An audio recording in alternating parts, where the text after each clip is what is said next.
Oi gente, aqui estamos uma vez mais com o grupo Emergir de Southside United Church. E este mês nós estamos olhando no livro de Jonás. Uma coisa que é muito interessante com o livro de Jonás é que para nós, como uma igreja missional servindo a Cristo e a comunidade aqui em Brisbane, nós estamos enfocando o que significa para nós, como uma comunidade, entender o que Deus está chamando ao Jonás fazer. É muito fácil nós sempre pensar sobre Jonás como este profeta que fez uma coisa muito má. Que ele sentiu este chamado de Deus, ele ouviu a voz do Senhor. Mas, em vez de ir, ele fugiu. Queridos, eu quero falar com vocês que, para muitos de nós, não é só o fugir que foi o erro do Jonás. Mas tudo o que aconteceu aí no seu livro nos fala sobre um profeta que verdadeiramente não tinha o coração no lugar correto.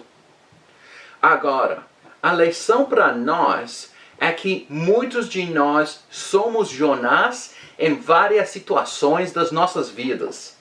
Seja com família, com os amigos do trabalho, talvez no time de futebol. Nós, às vezes, quando vemos que Deus está falando para nós comunicar com eles ou abrir as portas para entender a vontade de Deus, nós viramos a espada e vamos correndo para o outro lado.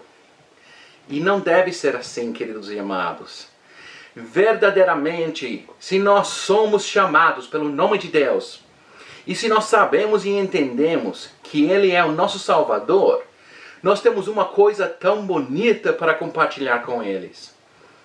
Agora, o pecado de Jonás foi fugir da vontade de Deus, sim. Mas também foi quando ele decidiu ser egoísta com a verdade e a bondade de Deus que ele conhecia como um judeu. Então, hoje, que estamos olhando em Jonás capítulo 1, vamos então orar e pedir que o Senhor nos comunique, assim que nós podemos entender como que é que nós também podemos evitar fazer as mesmas coisas. Eu vou pedir vocês então fechar os olhos, assim que podemos dedicar estes momentos à presença do Senhor. Querido Pai, fala com nós nesses momentos, eu pido, e continua guiando a nós, dedicando-nos para o caminho que você tem de justiça e do seu amor. Assim que nós podemos, em vez de fugir como fez o Jonás, seguir a sua vontade e caminhar sempre em seus caminhos. Oramos isto em nome de Jesus, nosso Salvador. Amém. Bom, queridos, em Jonás nós encontramos o profeta. Agora, o que é interessante sobre ele é que ele profetizou para o rei de Israel.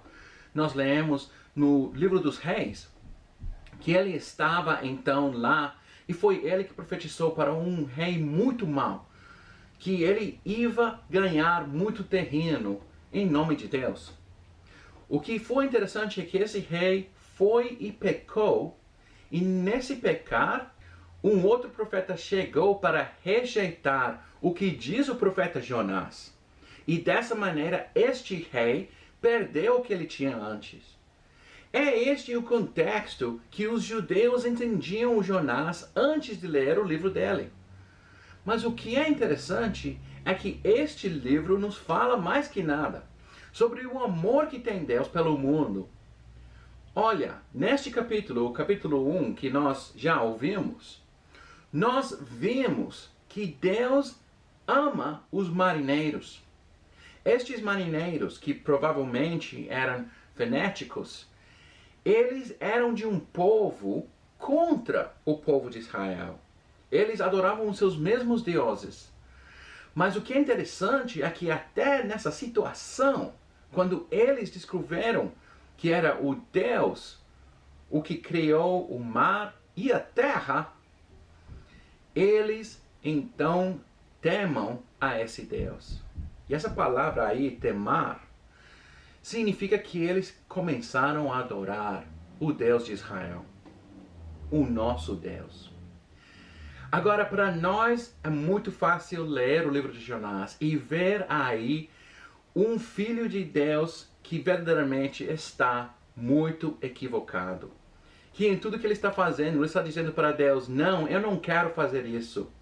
Como um dos nossos filhos, quando nós dizíamos para ele fazer o trabalho da escola ou limpar o quarto. Jonás era assim.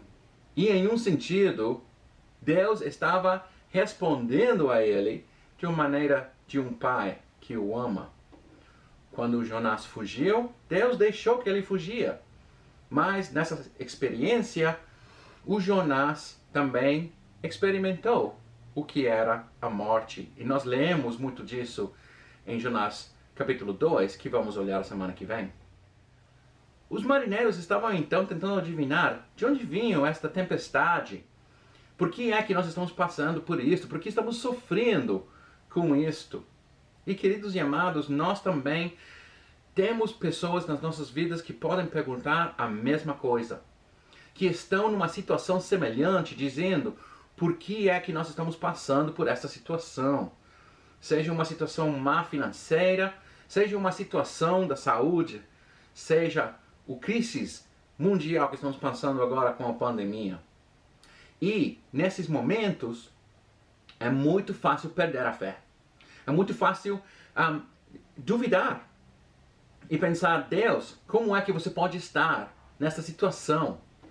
Deus, como é que você pode estar no mar e na tempestade? Mas Deus estava assim. E quando ele comunicou com os marinheiros, foi aí que eles descobriram algo novo. Eles podiam ver um milagre de Deus. E no momento que eles agarraram esse cara de Jonás e tiraram ele do barco, o mar ficou calmo. E eles entenderam verdadeiramente quem que era esse Deus. Eu acho, e eu prefiro ler desta maneira, que os marinheiros que estavam com tanto medo que eles iam matar esse cara, tirando ele ao mar, que o Deus dele ia castigar eles. Mas eu acho que Deus comunicou com os marinheiros em calmar as águas, que não, em verdade, eles fizeram a vontade de Deus. Às vezes você se encontrou numa situação assim, em qual você faz uma coisa que provavelmente pensava uma coisa muito incomum, uma coisa que talvez na sua vida você normalmente não faz. Talvez você, quando estava no trem, no comboio, sentou com uma pessoa e estava comunicando com essa pessoa. Talvez você normalmente não faz isso, mas de repente você ficou aí falando com essa pessoa. Talvez você tirou alguns dólares para dar para uma pessoa na rua. Talvez você comprou algo para uma pessoa que talvez não tinha tanto dinheiro, tanta grana, e você sabia que ia abençoar eles através disso. Ou melhor ainda, talvez você fez algo que, sem querer, sem saber, foi uma benção para uma pessoa na sua vida. Seja um membro da sua família, um amigo ou um colega. O que estou dizendo é que às vezes nessas situações, nós podemos estar fazendo a vontade de Deus sem querer e sem saber. Mas a benção de Deus ainda chega para nós. Nós ainda temos possibilidade de continuar na vontade de Deus. A diferença entre os marinheiros e Jonás. Os marinheiros, eles estavam com medo, mas eles ainda fizeram o que Deus queria que eles façam. O Jonás estava com medo de ir para Nínive, mas ele não fez o que Deus queria.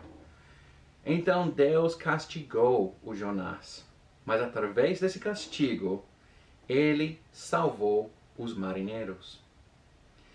Isso é muito interessante. Agora nós vemos em duas ocasiões que algo assim ocorre. A segunda vem em capítulo 3, que de volta nós vamos olhar em algumas semanas.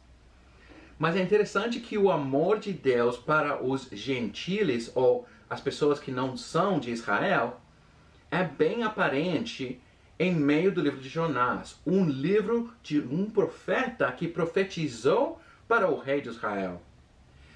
E foi esse rei, rejeitando a Deus, que trouxe maldição a Israel também. Então tudo isso está conectado, assim que você e eu podemos entender que tem situações em quais nós podemos ir e fazer o que nós pensamos é correto, mas que talvez não é na vontade de Deus. E é assim que nós deveríamos então pensar sobre as nossas vidas, o que nós estamos falando ou fazendo, e como é que nós podíamos em tudo fazer, ir e abençoar o povo no nome de Cristo. Ir e fazer coisas que vão abençoar outras pessoas nas nossas vidas. Bom, queridos e amados, se você quer então responder a essa situação, que talvez você tive uma situação em qual Deus estava falando com você ou guiando a sua vida, por favor, põe lá no comentário, eu gostaria muito de ouvir de vocês. E como sempre, que o Senhor continue abençoando a sua vida, falando contigo, abrindo as portas para você entender a sua vontade. Eu estou muito alegre que nós vamos continuar essa série em Jonás. E durante a semana eu vou pôr uns videoetes curtinhos, assim que nós vamos poder então entender um pouquinho mais do que é que acontece lá, o contexto de Jonás. Mas aqui nos sermões eu vou querer falar mais as palavras de vida sobre o que Deus está falando na sua vida e na minha. Vamos então terminar com uma oração. Querido Pai, abre as portas dos nossos corações para os nossos próximos, para os nossos vizinhos, Senhor Deus. E assim que nós podemos então entender o seu amor para eles. E Senhor, faz que nós podemos então ser uma benção para todo mundo ao nosso redor. Nós oramos isto em nome de Jesus Cristo, nosso Salvador. Amém. Bom, queridos e amados, como sempre, vocês nos podem encontrar em Facebook, podem inscrever-se a este canal de YouTube, podem compartilhar estes vídeos com os seus amigos e sua família e podem saber mais sobre a nossa comunidade através do Grupo Emergir, um grupo em Facebook, ou através de e-mail em www.ssuc.org.au. Eu sou o Reverendo Estevão Lievano, pastor de evangelismo, e, como sempre, foi um prazer falar com vocês esse dia. Que o Deus abençoe. Amém.